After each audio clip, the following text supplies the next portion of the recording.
Gracias, presidente. Para hablar en pro de esta iniciativa que propone el compañero diputado Orozco, nos parece que es adecuada porque a partir de la reforma multicitada constitucional en derechos humanos del 2011, se establece el principio pro persona para que en cualquier interpretación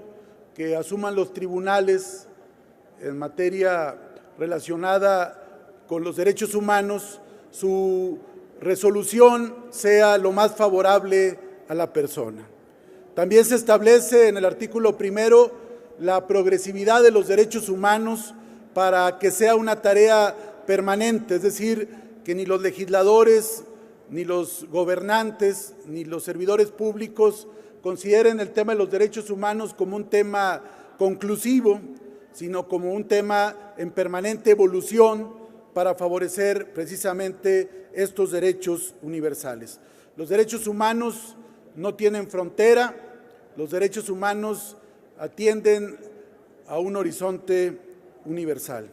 En tal sentido, la reforma propuesta nos parece adecuado porque establece que la Corte podrá fundar su declaración de invalidez con base en algún precepto, en un juicio constitucional fundado en los tratados internacionales de los que México sea parte. Y nos parece que esta obligación que se establece en la ley reglamentaria de las fracciones 1 y 2 del artículo 105 constitucional es un avance, porque va a poner de algún modo un freno frente a la resolución que comentaba el diputado Ricardo Monreal, que recientemente tomó la Suprema Corte de Justicia al resolver una contradicción de tesis y en la cual, a contrapelo de lo que establece el artículo primero, la Suprema Corte de Justicia determinó que prevalecería la Constitución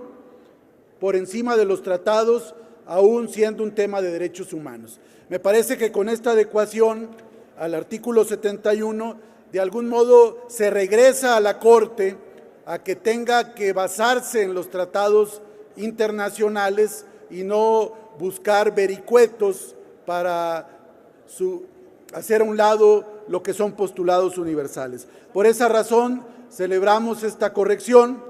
y por otro lado, en lo que tiene que ver con el artículo 61, nos parece adecuado también que la Suprema, en el caso de la Comisión de Derechos Humanos, también tenga que sentar en las acciones de inconstitucionalidad los derechos humanos que son violados en cuanto a los tratados. Nosotros sostenemos que tratándose de derechos humanos, la ley suprema es el orden internacional porque son temas que atienden directamente a la persona y a la dignidad humana. Y también creemos que en el caso de la Comisión de Derechos Humanos es un organismo que hay que cuidar, es un organismo que hay que salvaguardar porque es preocupante que con la reforma política haya una contradicción constitucional. Concluyo, presidente. El artículo 41 permite que la CNDH intervenga en el proceso de selección de los consejeros electorales en un comité técnico de evaluación,